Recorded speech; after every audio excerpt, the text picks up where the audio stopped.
We are going to examine the issue of per- and polyfluoroalkyl substances, or PFAS. You're okay if we just use PFAS without the... No, I think we should use a real word.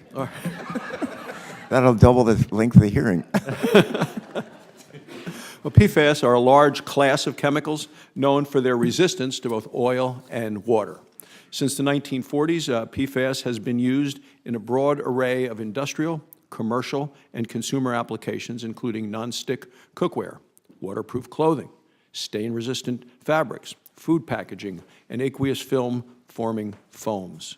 Now, these are foams used by the U.S. military and others to fight fires. Scientists have found that PFAS break down very slowly, if at all, in the natural environment.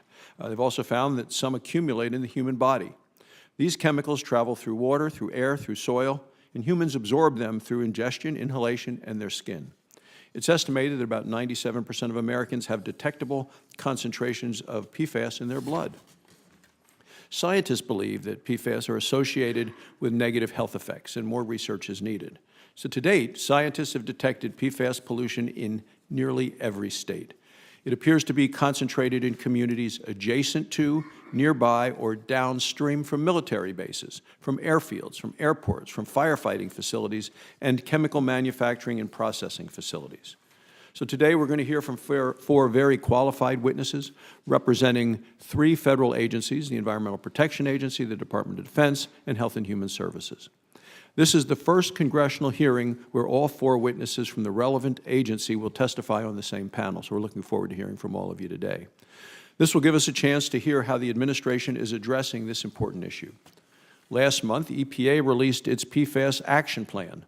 The plan includes deciding by the end of the year whether to set a maximum contaminant level, or an MCL, for 2 types of PFAS. That's PFOA and PFOS. Under the Safe Drinking Water Act. Deciding whether to list these 2 chemicals as hazardous substances under the Superfund law, and issuing cleanup guidance for groundwater contaminated with these 2 chemicals. EPA's cleanup guidance is currently pending at the Office of Management and Budget. The Defense Department has identified 401 active or closed military facilities with known or suspected releases of PFOA and PFOS. These include the F.E. Warren Air Force Base and the Cheyenne Air National Guard Base in my home state of Wyoming. The Defense Department needs to take responsibility for its pollution.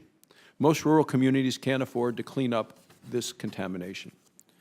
Scientists have identified over 4,700 different PFAS chemicals. Over 1,200 of these, at some point in time, entered U.S. commerce. To date, the EPA has only been able to publish a monitoring methodology for 18 different PFAS chemicals in drinking water. So it's important that industry work with the EPA, the Centers for Disease Control, and the National Institutes of Health to help these agencies better detect PFAS, where these chemicals are produced and used, and understand the risks associated with them.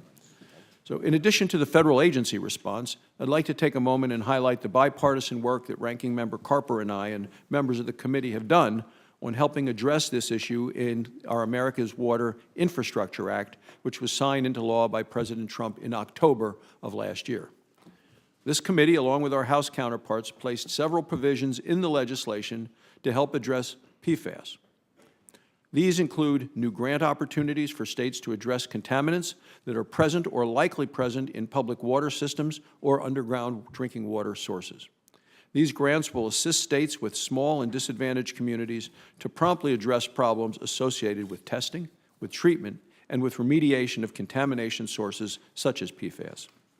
Our legislation also reauthorized the Drinking Water State Revolving Funds for the first time in decades. It greatly increases funding for this critical program so that drinking water systems can improve or replace their facilities to meet Safe Drinking Water Act standards and to improve public health. With the enactment of the America's Water Infrastructure Act, we have taken a significant step in the right direction to help address contaminants in drinking water, including PFAS.